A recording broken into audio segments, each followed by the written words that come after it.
E hoje tivemos um dia de alta para o Bitcoin, é disso que eu vou falar nesse vídeo. Vou atualizar a análise gráfica do Bitcoin, vou comentar sobre os eventos macroeconômicos que estão por trás desse movimento de alta. Também vou atualizar a análise de sentimento, mas antes de continuar, não deixe de se inscrever aqui no canal da Aperium no YouTube, ativar o sininho para receber as notificações, deixar o like para dar aquela força, deixar o seu comentário aí embaixo, ativar o sininho para receber tudo que a gente mandar e também seguir a Aperium nas outras redes sociais, no Instagram, no TikTok. Então bora lá e bora pro vídeo falar da situação do Bitcoin. E vamos começar aqui, como sempre, pelo gráfico diário, tá, galera?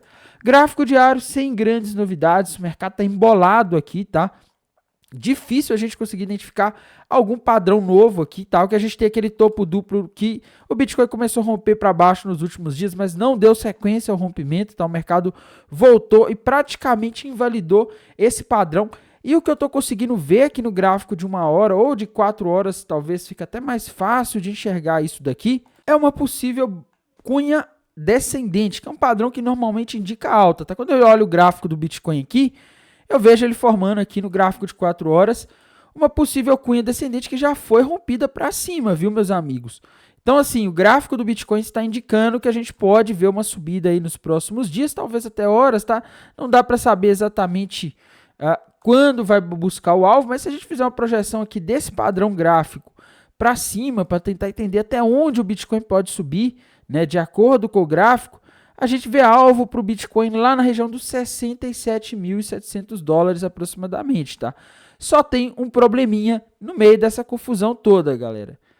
A gente não tá tendo eventos para mover o mercado nesta semana, tá? A gente tá vendo aí o mercado sobe, cai, mas nos últimos dias o Bitcoin tá nessa região aqui de 63, 62, tá? Às vezes foi lá no 64, mas assim, não tá tendo um movimento decisivo do mercado. Então isso me deixa um pouco em dúvida, né? Será que o Bitcoin vai buscar o alvo dessa cunha descendente? Eu não sei, tá? Queria ver a opinião de vocês aí em relação a isso, mas eu acho, galera, que o que a gente tem que olhar agora são os eventos que podem estar causando isso, tá? Hoje a gente teve mais um dia de alta no mercado americano, que agora está perto das máximas, o índice das 500 maiores empresas listadas em bolsas nos Estados Unidos, o SP500, tá? E isso está acontecendo, galera, hoje, por causa de alguns dados macroeconômicos, no caso de um dado macroeconômico que foi divulgado hoje, que são os pedidos iniciais do seguro-desemprego da semana passada. E, meus amigos, a gente teve muito mais pedidos iniciais do seguro-desemprego nesta semana passada do que o mercado estava esperando. O mercado esperava 212 mil, veio 231 mil. E na outra semana anterior, né, tinha 209 mil, tá? Então, assim, a gente vê que tivemos mais pedidos por seguro-desemprego do que o esperado. E lembre-se, o que causou uma boa parte dessa alta que a gente viu no Bitcoin desde a semana passada foram os dados do mercado de trabalho que vieram fracos na última semana lá nos Estados Unidos, tá? Isso aí fez o mercado entender que está havendo uma desaceleração na economia dos Estados Unidos, está havendo uma desaceleração, pode ser que o Fed corte os juros em setembro, tá? Então essa foi a nova aposta do mercado, o mercado voltou a acreditar em 2 cortes de juros em 2024, tá? Então o mercado está muito animado aí com a possibilidade de 2 cortes de juros em 2024, só que, meus amigos, amanhã começa a ficar complicado, tá? Porque amanhã a gente vai ter um dado aí que pode impactar o mercado. Só que ele vai ser divulgado no horário que só vai impactar mesmo o mercado na outra semana, tá? Amanhã, dia 10 de maio de 2024, às 10h30 da noite no horário de Brasília, a gente vai ter a divulgação do CPI, que é o índice de preço ao consumidor da China, tá? Inflação da China do mês de abril. E o mercado está extremamente ansioso para saber por quê. Galera, entendam, tá? O mundo ele está conectado. Quando você tem grandes economias crescendo e gerando inflação, elas tendem a exportar essa inflação, principalmente quando são economias que estão muito conectadas ao mundo, como é o caso da China, tá? Então, o mercado está ansioso para ver como vai vir essa inflação da China, porque os últimos dados aí de inflação da China mostraram a inflação. Alguns dados mostraram a economia da China crescendo, tá? Outros mostraram a inflação aí crescendo um pouco mais do que o esperado. A China está com uma deflação nos últimos 12 meses, mas a gente está começando a ver uma mudança dessa tendência aí nos últimos dados. Então o mercado está ansioso, porque se a gente tiver uma inflação acima do esperado amanhã, o esperado é 0,1% para abril, tá? Se isso vier, aliás, né, deixa eu ver aqui, não tem aqui, tá? O esperado aqui para base anual, né? 0,1%. Se vier acima do esperado, meus amigos, a coisa pode complicar, porque vai indicar para o mercado que a gente está voltando a ver inflação acelerando na China, os Estados Unidos estão lá tentando combater a inflação do outro lado.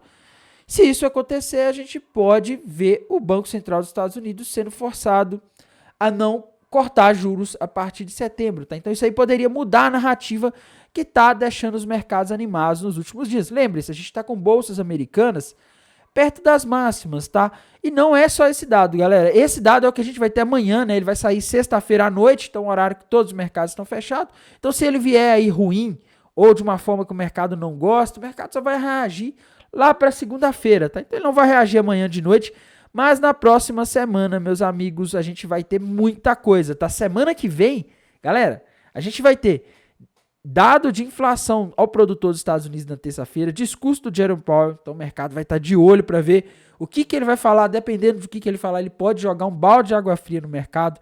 Na quarta-feira tem CPI, meus amigos, Índice de Preço ao Consumidor dos Estados Unidos, que é o dado aí que vem decepcionando nos últimos tempos, tá? Então semana que vem é uma semana já que a gente vai ter dados. Nessa a gente só vai ter o mais importante mesmo, na minha visão da minha semana, é amanhã de noite quando o mercado está fechado.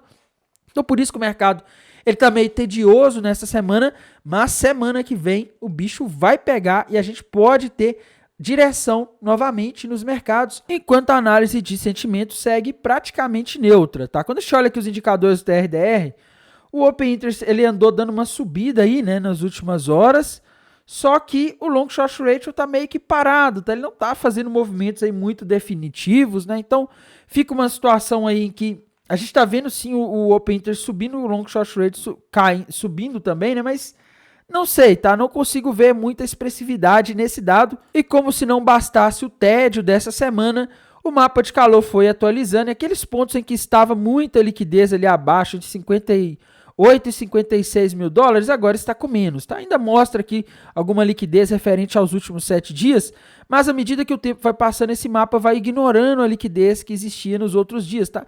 E eu acho por isso que olhar esse mapa de calor de 7 dias é o ideal para quem faz swing trade ou para quem quer ter uma visão do que pode acontecer em horas ou dias no mercado, porque ele vai ignorando o que passou de 7 dias para trás. O mercado de criptomoedas, no caso aqui está olhando um contrato perpétuo futuro, você tem taxa de funding, tá? Então as pessoas não costumam ficar posicionadas aí, ou pelo menos a maioria das pessoas, né, não costumam abrir uma posição e ficar segurando ela por um mês, tá? Então, assim, por isso que eu acho que muitas posições podem ter sido fechadas e por isso que eu acho que é válido os dados irem sumindo, né? Porque isso daqui é uma estimativa, viu, pessoal? Isso aqui não é porque as pessoas estão com a liquidação nesse ponto. Isso aqui é uma estimativa que essa plataforma faz, tá? Então, eu acho isso aqui saudável. A gente ainda tem liquidez ali, em tese, até os 56 mil dólares, mas agora começou a surgir liquidez ali no 64, no 66, tá? Então, a gente está ali com o gráfico indicando que pode ir no 67. Eu não sei, tá? Eu acho que o gráfico vai depender do que vai acontecer amanhã de noite, tá? Eu acho que se a gente tiver dado de inflação da China acima do esperado, né, ou dado mostrando a economia chinesa crescendo como alguns últimos aí vieram, pode ser complicado, o mercado pode reagir mal, tá? E semana que vem também temos o dado do CPI dos Estados Unidos, por isso que eu não levo qualquer subida ou queda do mercado nesta semana agora muito a sério, porque eu sei que na semana que vem tudo pode mudar, tá? A gente pode estar com o mercado muito pessimista nessa semana, aí chega na semana que vem o Jerome Powell fala super manso, né? O mercado vê um dado de inflação abaixo do esperado em abril, e aí a gente pode ter alta, tá? Mas também a gente pode ter o contrário, né? O mercado tá parado e chega na semana que vem, a gente tem dados acima da expectativa e a gente vê uma queda, né? Então, é isso aí, galera. Vou mantendo vocês atualizados aqui pelo canal no YouTube, lá pelo canal do Telegram, surgindo novidades relevantes. Eu atualizo vocês, desejo a todos um excelente final de quinta-feira e uma boa sexta-feira, que no caso vai ser amanhã. Até mais, tchau!